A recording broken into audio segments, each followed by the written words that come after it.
Arturile meeldis isaga koos rattaga sõitmas käia. Kõige rohkem meeldis talle läbi poriloikude kihutada ja suurt plärtsu teha.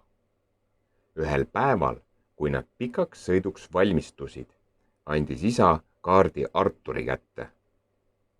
Täna vali sina, kuhu minna, ütles isa. Millise raja me valime? Kõige mudasema ja konarlikuma, hüüdis Artur. Ta kibeles juba nii väga rajale, kihutama üle küngaste ja läbi metsa. Artur pistis kaardi seljakotti, otse kommide kõrvale. Läki nüüd, hõikas ta, pani seljakoti selga ja kihutas rajale. Isa ja Artur sõitsid rõõmsalt ringi, tuhisedes üle küngaste ja põldude. Jee, hüüdis Artur, kui ta läbi suure ja mudase loigu sõitis. Lirtsti. Kihutame võidu läbi metsa, kutsus ta isa ja helistas kella. Trill, trill. Artur jõudis esimesena metsast läbi. Mina võitsin, teatas ta hingeldades. Isa sõitis ähkides ja puhkides tema kõrvale. Tead, ma arvan, et me peaksime nüüd koju minema.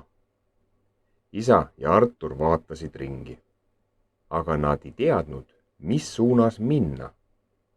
Vaatame kaarti, pakkus isa. Artur võttis seljakoti seljast ja ehmus. Oi ei, seljakott on lahti ja kaart on kadunud. Artur ulatas koti isale. Isa tuulas kotis ringi, puistas sealt välja veepudeli, taskulambi ja tühja kommikoti, aga kaarti polnud kusagil. Me oleme eksinud, ütles Artur murelikult. Kuidas me nüüd auto üles leiame? Seejärel sõitsid nad mööda poriseid ja looklevaid metsaradu ning Artur oli kindel, et nad ei leia iialgi tagasi teed. Võib-olla kukkus kaart kuskil siin kotist välja, arvas isa. Nad otsustasid ringi vaadata, kui järsku märkas Artur maas midagi väikest ja sädelevat. See on minu komm, hüüdis ta õhinal. Mul oli neid terve koti täis. Need kukkusid vist välja nagu kaartki. Sa märgistasid meile terve raja kenasti ära, ütles isa naerdes. Näed, siin on veel üks, viipas ta raja poole ja seal ka. Isa ja Artur asusid tagasi teele. Kõigepealt läbi metsa, siis üle põldude ja küngaste. Nad sõitsid mööda kommirada, kuni jõudsid auto juurde. Saimegi hakkama, huilgasid nad rõõmust.